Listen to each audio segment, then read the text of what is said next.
by becoming rich. Take all your money, buy Bitcoin. I say when we You can sell. wake up every morning and say GM. GM.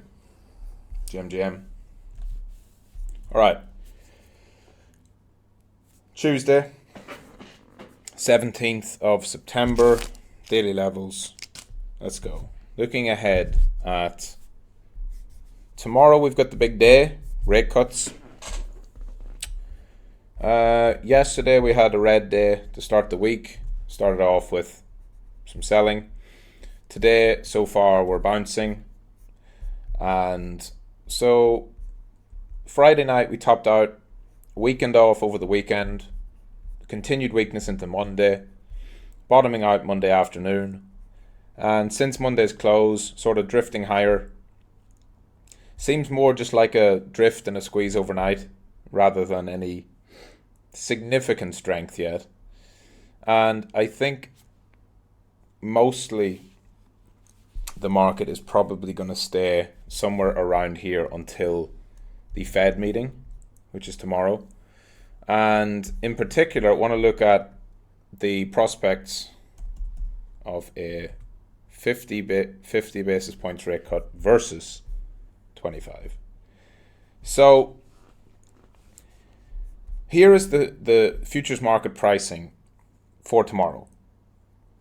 Now, currently, they're pricing in a 2/3 chance that it's going to be 50 basis points or 0.5%. So lowering the rate from 5.5 down to 5. The least they can cut is 25. So they're either going to do it 25, 50, 75. They always do it in increments of 25 basis points. Now, if you look at these probabilities previously, so 500 to 525, which is one cut. A month ago, it was 75% chance of one cut. That's 1 month ago. A week ago, it was the complete opposite. It was 2/3. It was 66% chance of one cut. And now it's flipped the other way. It's a 66% chance of two cuts. That's why the market needs to see two cuts. That's what's being priced. In order for the best reaction, at least most likely for bulls, we should be looking to see the Fed cut by 50 basis points. Reason for that, in my opinion, is the market is looking at some weakening economic data, looking ahead to potential recessions, looking ahead to a real growth slowdown, which you can't avoid, by the way, if you're acting too late. People say like, oh, the Fed can just stop any recession from ever happening by printing money. It's not true. If they start to cut rates and print too late, it's going to go into recession anyway, because it takes time for this to kind of filter through. Even during COVID, when they had the fastest response ever in terms of printing, the economy still went into a recession, technically. We had 2 negative GDP growth quarters, even though,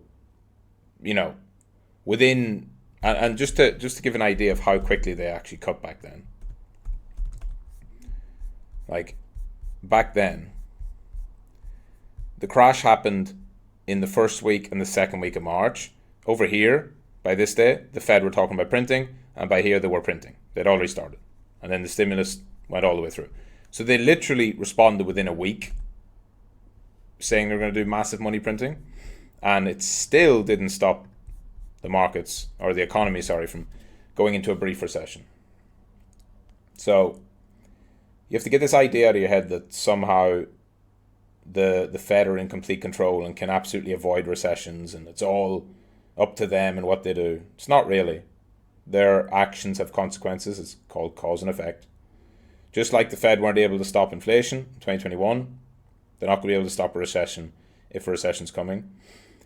They will be able to respond and eventually, take the markets back out of recession territory or take the economy out of it.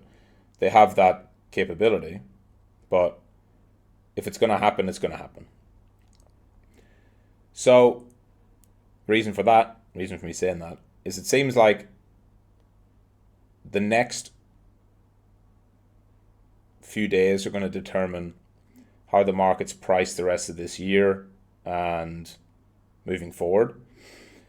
We'll take the election out of it for a few days because the election's going to take a back seat in favour of... actually, when's Trump's sentencing? Isn't it like the day after, or did they move it? Trump's sentencing... I think they moved it, didn't they? Moved it to November? Judge delays hush money sentencing until at least September after High Court immunity ruling. Sentencing postponed to September 18th. Okay. Denies request for Trump to silence it. Sorry, to delay it.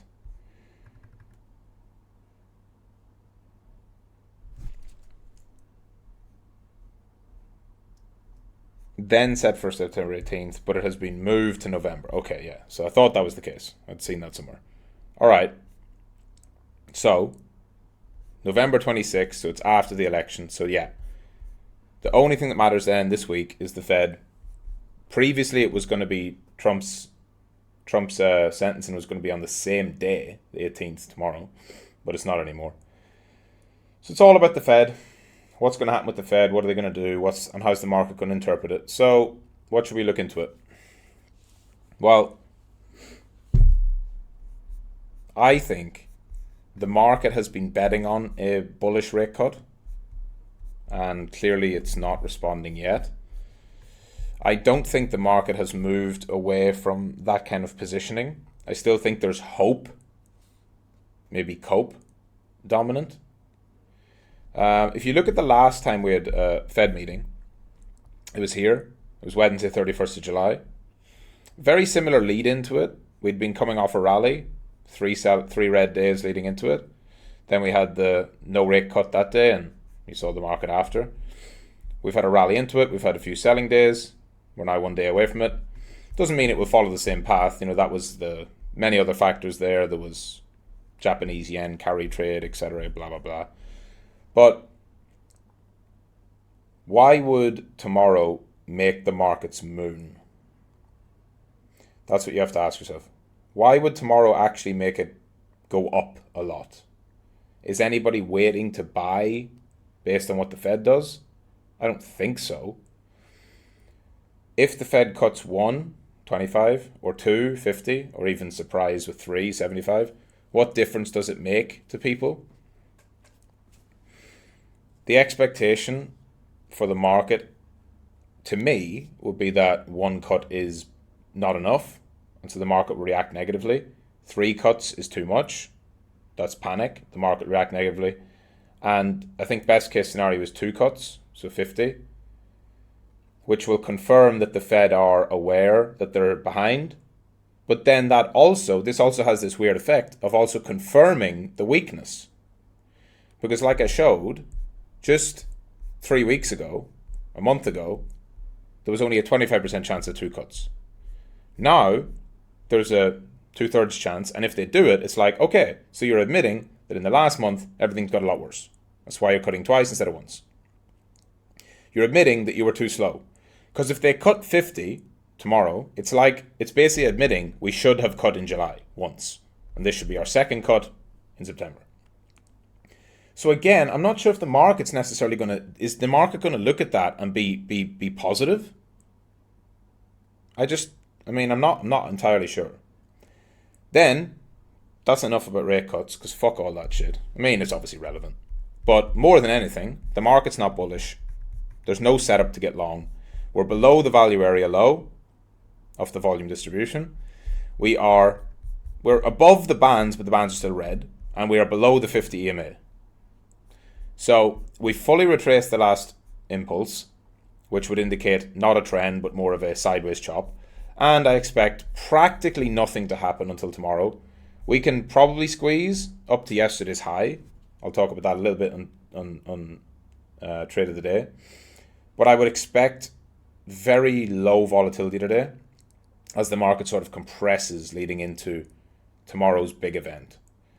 The Fed is at, when is it? I'm going to fucking stream for it. I don't care what time it's at. I don't care if it's at midnight or fucking 6 a.m. It's not going to be. But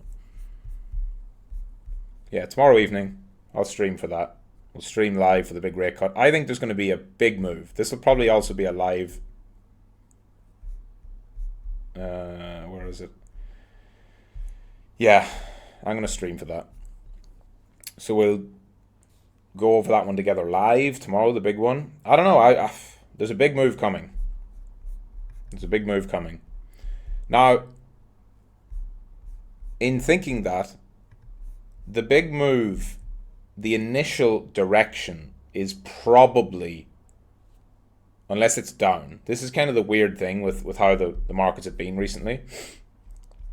The initial move here, this was initial move off the FOMC meeting, 31st, and it was down. And then we had the Friday bad economic data, and it was down. If the initial move is down, the market actually follows through. It's not a trap. It's not a fake out. It actually follows through. And we've seen this over and over and over and over again throughout this past few months.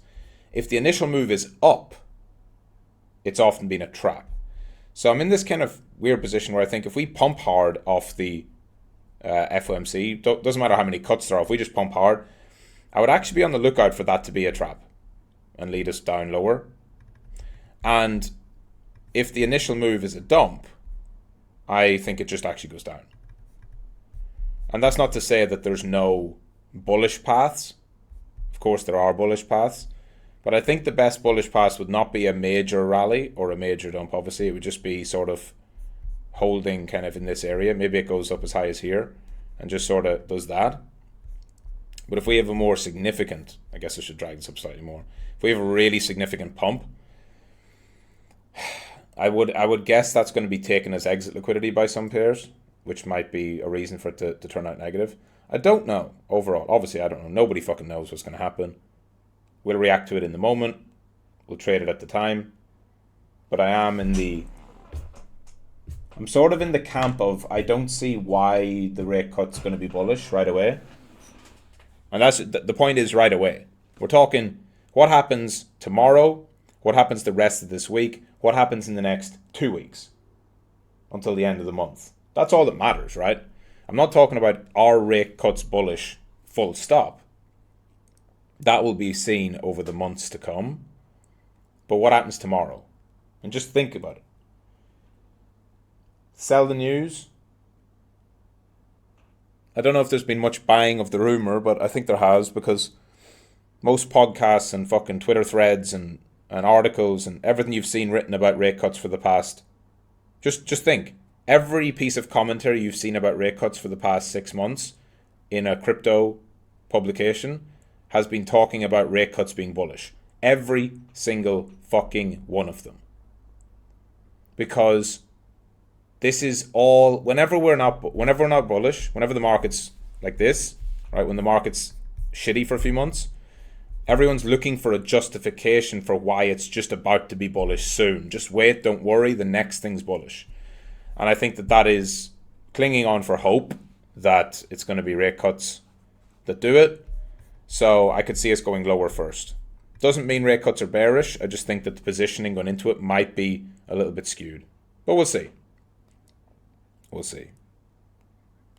It'd be very interesting to see how the dollar and the bond markets react as well. I think that's going to be far more than Bitcoin. The dollar and the bond markets tomorrow are going to be your clearer guide.